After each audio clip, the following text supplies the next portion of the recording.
মায়ের গর্ভ থেকে আগে আমাদের মস্তক অর্থাৎ মাথা আগে আসে, কিন্তু দয়াল নবী এরকম আসেনি। বিষয়টা কি আগে তার পা অর্থাৎ চরণ মোবারক আসার কারণ কি বিষয় বৃত্তান্ত এখানে বলার আদেশ করেছে। এবং কি চন্দ্র সুখা, একটা মায়ের গর্ভে যদি কোনো বাচ্চা থাকে সে কখনো ঋতুবতী হতে পারে না। তাহলে এই বিষয়টা কি?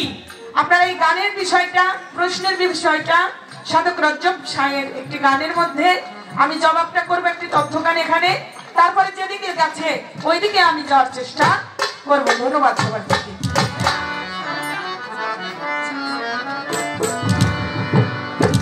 আপনি আমার গানের একটু লক্ষ্য করবেন। দয়াল নবী উনি মাতৃগর্ভ অর্থাৎ মায়ের পেটে গর্ভের মধ্যে তখন ছিল না, আসলে ছিল কোথায়? জায়গাটা বিষয়গুলো এরকম বৃত্তান্ত বিষয় আমাকে বলতে বলেছে, যতটুকু সম্ভব আমি সেগুলোই বলার চেষ্টা করবো। আমার গানের উজু আপনি একটু খেয়াল করেন।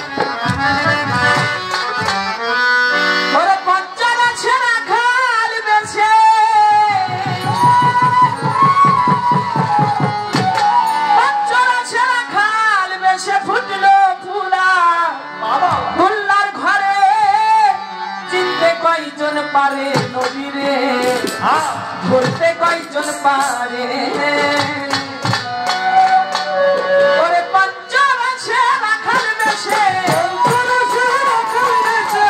পঞ্চরাশে রাখাল বেশে ফুটলো ফুল আব্দুল্লাহর ঘরে, চিনতে কয়জন পারে নবীরে বলতে কয়জন পারে? ওরে চিনতে কয়জন পারে তারে বলতে কয়জন পারে?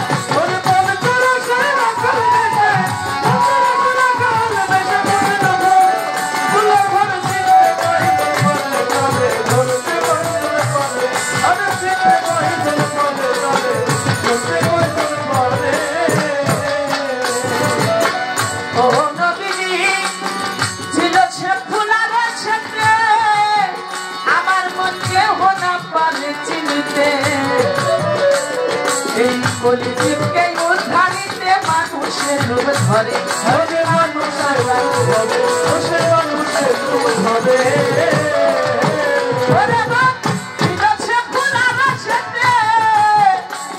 আরে কেহ না পারে চিনিতে, এই কলিযুগকে উদ্ধারিতে মানুষ আকার ধরে, ধরে মানুষ আকার ধরে, ধরে মানুষ আকার ধরে।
আমার নদীতে পালি গাছিলে নদী যতন করে, ওরে নদী যতন করে, হয় নদী যতন করে। ওরে কিঞ্চিন চিত্র মাথায় হালিমা, তাই খোপলে লইয়া দুধ খাওয়া, নদীকে পালি গাছিলে নদী যতন করে, নদী যতন করে, নদী যতন করে।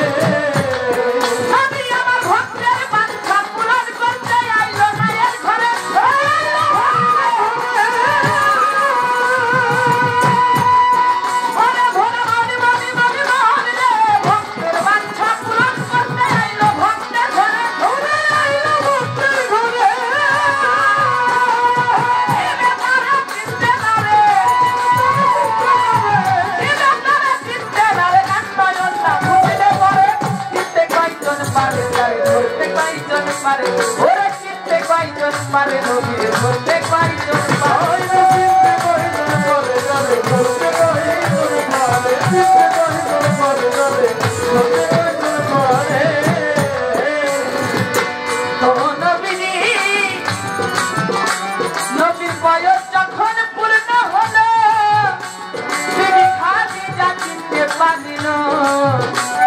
আরে নবীকে রাখিয়া দিলেন আপনারই গৃহে আরে আপনারই গৃহে আরে আপনারই গৃহে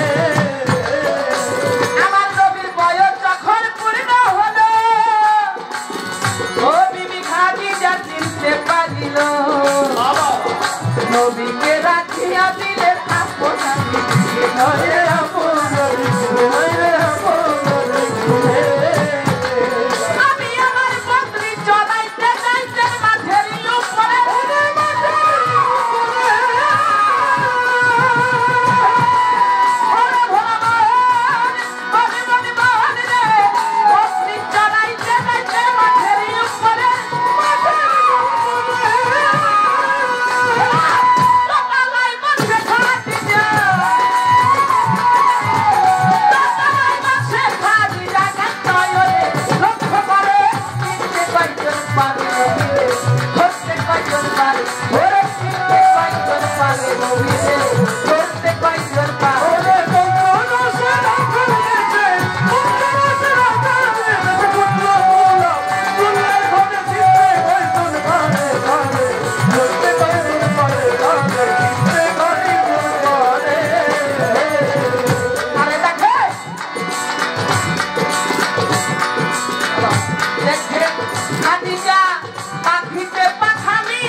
তালাই বসে খাদিজা আচ্ছা চলু ঘরে ঘরে আচ্ছা চলু ঘরে পাখিতে পাখা মিলেছে সর্বেতে সত্য ধরেছে তালাই বসে খাদিজা আচ্ছা চলু ঘরে ঘরে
এবার দুয়ে যাইতে পাঁচবার সাইয়া পঁচিশে করে আরে পঁচিশে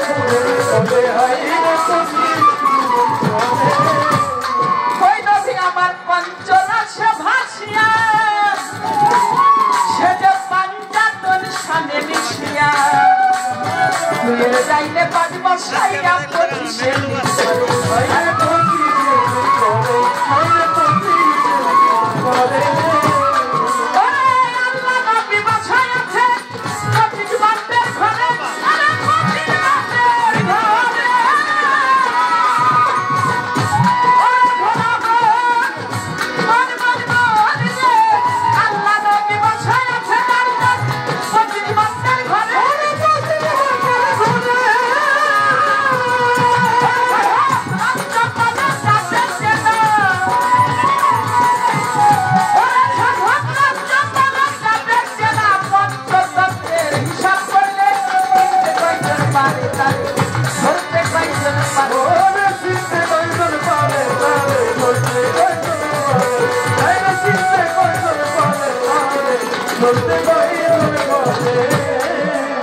আমার কাছে প্রশ্ন করে প্রশ্ন ভুলি নাই ধীরে ধীরে তাহার কথার আমি জবাব দিব তাই আমার দয়াল নবী পৃথিবীর মধ্যে আমরা সবাই এসেছি ভাইরে মাথা মুন্ড এসে মস্তক আসে তাই আমার দয়াল নবীর পদ অর্থাৎ চরণ মোবারক আইলো কিবা বিষয় হয় আমার গানের মধ্যে আছে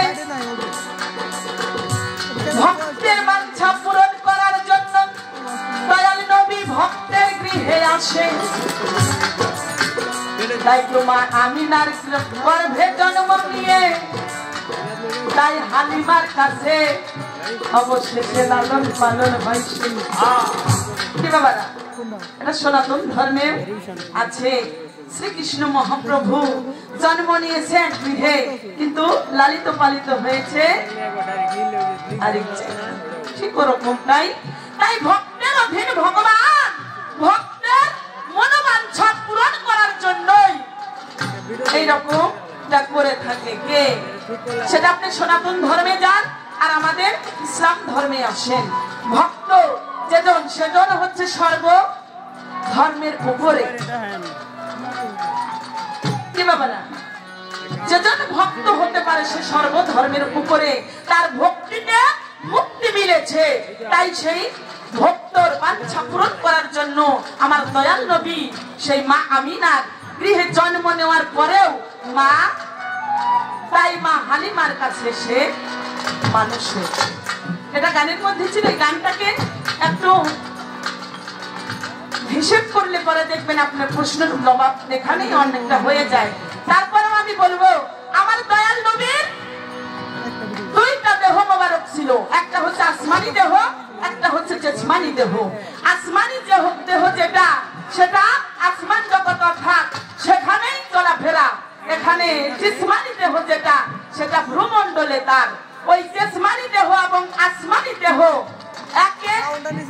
এখানে ওখানে অর্থাৎ যেখানে জিসমানি দেহের প্রয়োজন সেখানেই সে জিসমানি দেহ ব্যবহার করেছে, এবং আসমানি দেহ যেখানে সেখানেই সে আসমানি দেহটাকে ব্যবহার করেছে। তাইলে দয়াল নবীর দুইটা হালিয়াত, এই দুইটা হালিয়াতের মধ্যে সে কিনা আবু জেহেল কেন দেখবে? কারণ দেখার ওই দৃষ্টিভঙ্গি তো তার চন্দ্র সুখাও গিয়ে তাকে পাবে না। কেন পাবে না? কারণ অভুক্ত, কখনো তার দর্শন পায় না। প্রেমিক হইলেই বুঝতে পারবে সূক্ষ্ম প্রেমের মূল মহাজন। প্রেমিক যেজন সেই কেবল বুঝে, যেজন ভক্ত সেই জন। কারণ তাই যদি না হইতো তাহলে আমার দয়াল নবীর পৃষ্ঠদেশে মোহরে নবুয়াত ছিল, কেউ তার দর্শন পায় না। কিন্তু আমার দয়াল নবীর 14 জন স্ত্রী ছিল, তারাও দেখতে পায়নি। কেন পায়নি? তার তো সর্বসময় তার সঙ্গে চলাফেরা করত, কিন্তু দেখতে পায়নি। কেন দেখতে পায়নি? কারণ দয়াল যদি না দেখায় ভক্ত কবু দেখতে পারে না। তাই প্রেম ভাব দিয়ে যারা ওই দয়াল নবীর বিষয়ে আকাশ দেখতে পাইলো, কেমন করে পাইলো? সেজন্য ভক্ত ছিল, তাই দয়ালের মূর্তি দেখতে পেরেছিল।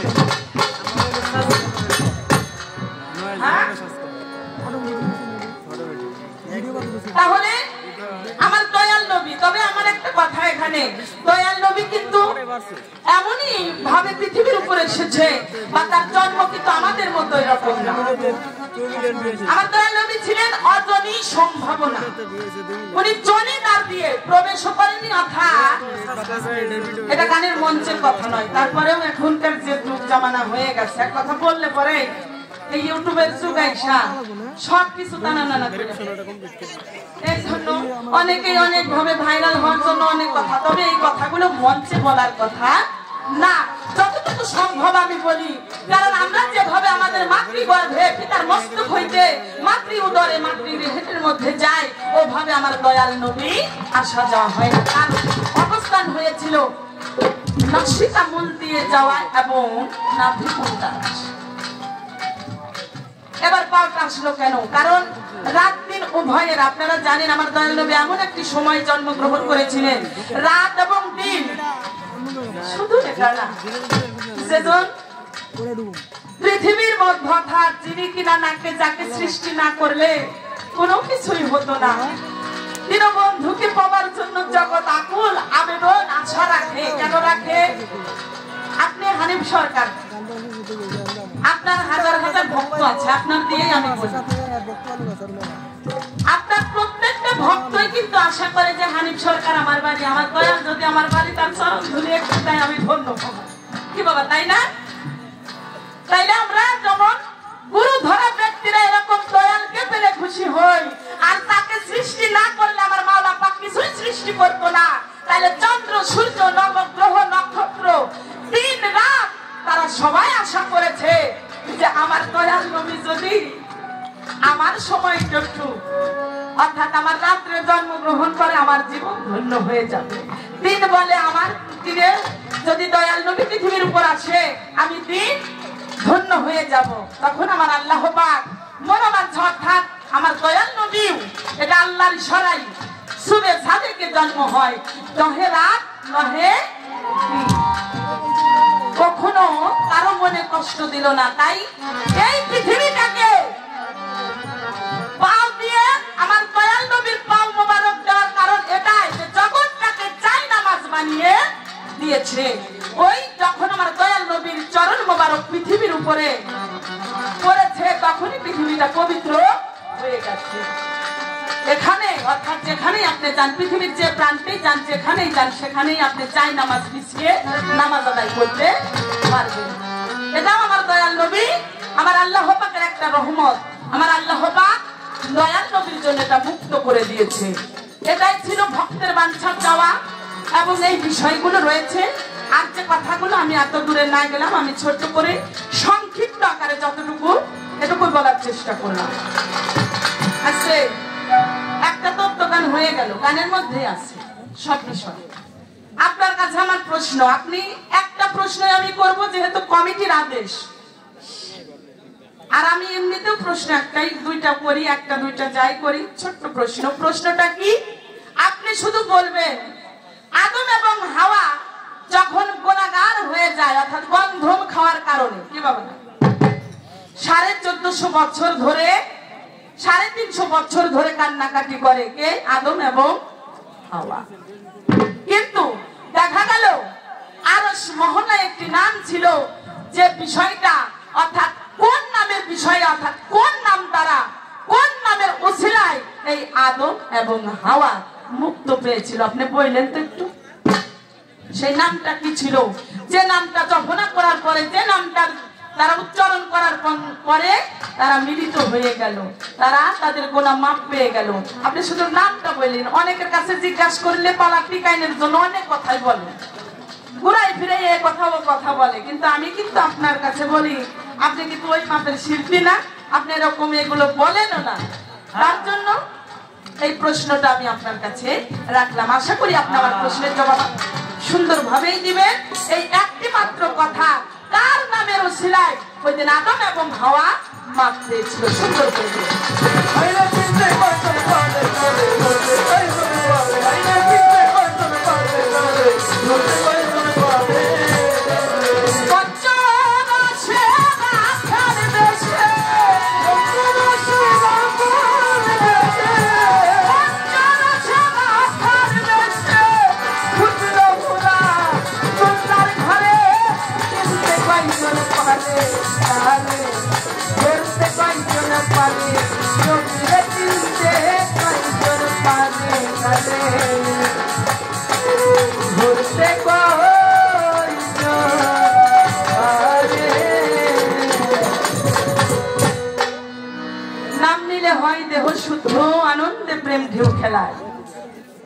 সনাতন ধর্মের একটি বিষয় আমরা শুনলাম অত্যন্ত ভালো। বাবারা,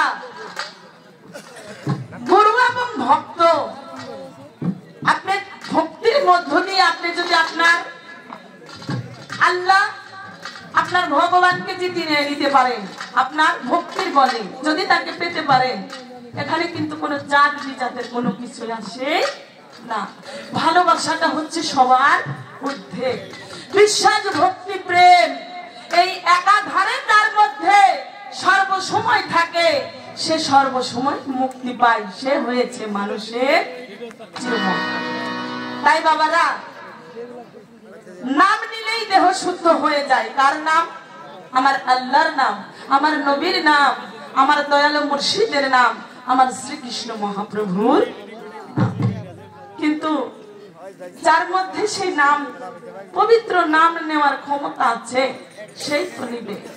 আসলে বাবা, আমার নাই কোনো ভক্তি, নাই কোনো শক্তি, ভক্তি শক্তি কোনো কিছু না থাকার কারণে আজ এই অবস্থা। শ্রীকৃষ্ণ মহাপ্রভু কাছে সদা সর্বক্ষণ আমাদের যেমন ইসলাম ধর্মে আছে বার্তাবাহক অর্থাৎ আমার দয়াল নবীর কাছে ওহী নিয়ে আসতেন কে? জিবরাইলের মাধ্যমে। সনাতন ধর্মেও একটা মাধ্যম শ্রীকৃষ্ণ মহাপ্রভু, তার কাছে বার্তা দান অর্থাৎ এই সমস্ত কথাগুলো প্রদান করতেন নারদ মুনি, যাকে বলা হয়। এই অবস্থানটা এরকম। একদিন কথায় কথায় নারদ মুনি মহাপ্রভু শ্রীকৃষ্ণকে বলে, প্রভু গো, একটা কথা জিজ্ঞাসা করবো। বাবারা খারাপ লাগে বলবো? কারণ আমাদের এখানে সনাতন ধর্মের অনেক দাদা দিদিরা রয়েছে, আর আমাদের সনাতন ধর্ম আর ইসলাম ধর্ম ভক্তর পুরোটাই এমন একটা জগৎ যেখানে গেলে মুক্তি হওয়া যায়। এই জগৎটাই হচ্ছে ভাবের একটি জগৎ, যে জগতের মধ্যে গেলে কে বা মুসলমান কে বা হিন্দু, কোনো কার ভেদ বিচার কোনো কিছু থাকে না। এটা হচ্ছে মুক্ত একটি জগৎ। শ্রীকৃষ্ণ মহাপ্রভু জিজ্ঞাসায় উত্তর দিয়ে বলে, বলো তুমি কি বলতে চাও আমার কাছে? বলে, প্রভু যদি আপনাকে কেউ ভালোবাসে, আপনাকে যদি কেউ পেতে চায়, তাহলে অবশ্যই আপনি তার ডাকে সাড়া দেন। বলে, হ্যাঁ, যদি আমার কোনো ভক্ত আমাকে ডাকে আমি অবশ্যই তার ডাকে সাড়া দেব। তো বলে, আচ্ছা আপনি আপনার কাছ থেকে একটা কথা জানবো। কথাটা কি? বলে, আপনি একটু বলবেন আমার প্রশ্নের উত্তরটা। আমি যে দয়ালের সেবা করব, দয়ালের সেবা দিব চরণে, সেবা দিয়ে আমি ভক্তি দিব, এই ভক্তিটা আমি দেব কি? দয়ালের চরণে ভক্তি দিতে হলে পরে তো কিছু দিতে হয়। যদি কিছু নাও দিতে পারো তুমি, অবশেষ এটাও আছে, দয়ালের বাড়িতে গেলে পরে তুমি তোমার টাকা পয়সা অর্থ করে যা কিছু নাও, যদি কিছু নাও নিতে পারো, রাস্তা থেকে যাবার পথে একটা যদি ঢেলাও নিয়ে যাও, তবু ওটা দয়ালের বাড়িতে কাজে লাগবে। কি বাবা? তো দয়ালের পায়ে ভক্তি দিতে হলে পরে সেখানে ভক্তি দিয়ে দয়ালের চরণে কিছু দিতে হয়। তো আমি কি দিব? ধরেন আমি আপনার ভক্ত, আমি কি দিয়ে আপনার সেবা করবো, কি দিয়ে আমার ভক্তি আপনার কাছে দিব? বলে, তোমাকে আমি বলি, তুমি যখন আর কিছু পাবে না তখন এটা করতে পারো, একটা গাছের ফুল দিয়ে তুমি তোমার দয়ালের চরণে ভক্তি দিতে পারো। বলে, ধরেন আমি এমন একটা জায়গায় আছি, ওই জায়গায় কোনো ফুলের ব্যবস্থা নেই, তাহলে আমি কিভাবে আমার মুর্শিদ সেবা করব? বলে, তাই যদি হয় তাহলে তুমি একটা ফল দিয়ে তোমার গুরু চরণে ভক্তি দিতে পারো।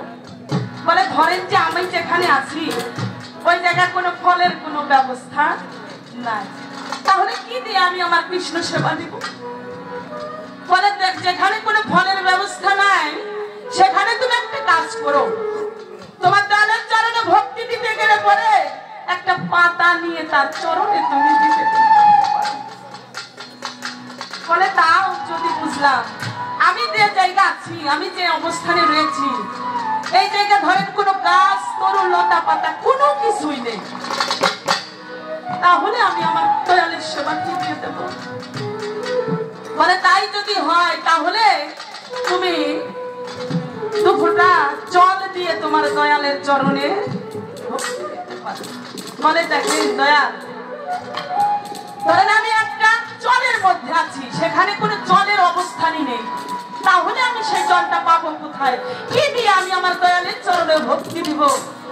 তখন নারদ মুনিকে কৃষ্ণ উদ্দেশ্য করে বলেছিল, ভক্তরে, ওই গঙ্গার জলের কোনো প্রয়োজন হয় না, তোমার নিজের কাছে যে একটা গঙ্গা প্রবাহিত হচ্ছে, ওই গঙ্গার পানি নিয়ে যদি তোমার মুর্শিদ চরণ তুমি ধ্বংস করে দিয়ে দিতে পারো, তাহলে তোমার জীবন ধন্য হয়ে যাবে। বলে, প্রভু তাহলে সেই গঙ্গাটা আমার কি? বলে, ভক্তরে, সেইটাই হয়েছে তোমার দুই নয়নের জল। তুমি যখন ফল ফুল জল পাতা কোনো কিছুই পাচ্ছ না তোমার হামিদ সাথে চরণে ভক্তি দেওয়ার জন্য, আরে তুমি তোমার দুই নয়নে যে বাড়ি প্রবাহিত হচ্ছে, দুই নয়নের জল, আর দয়াল ভালোবাসেছে ভক্ত তুই নয়নের জল দিয়ে তার মুর্শিদের চরণ ধৌত করে দিল তার মতো ভক্ত আর মিলে না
জগতের মধ্যে যে যাকে ভালোবাসে তার মতো সে হইয়া যায় ভাবের দরিয়ায়।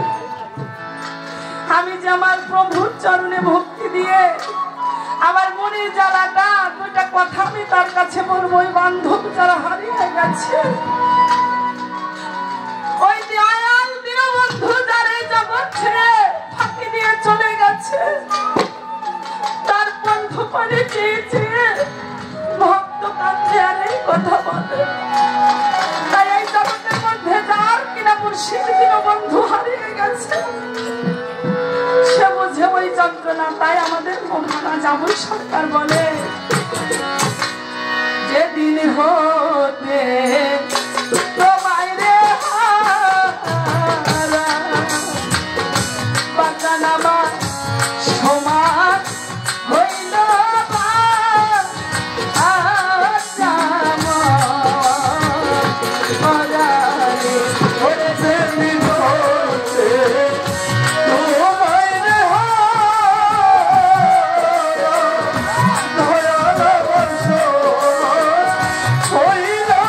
Oh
ভৈরব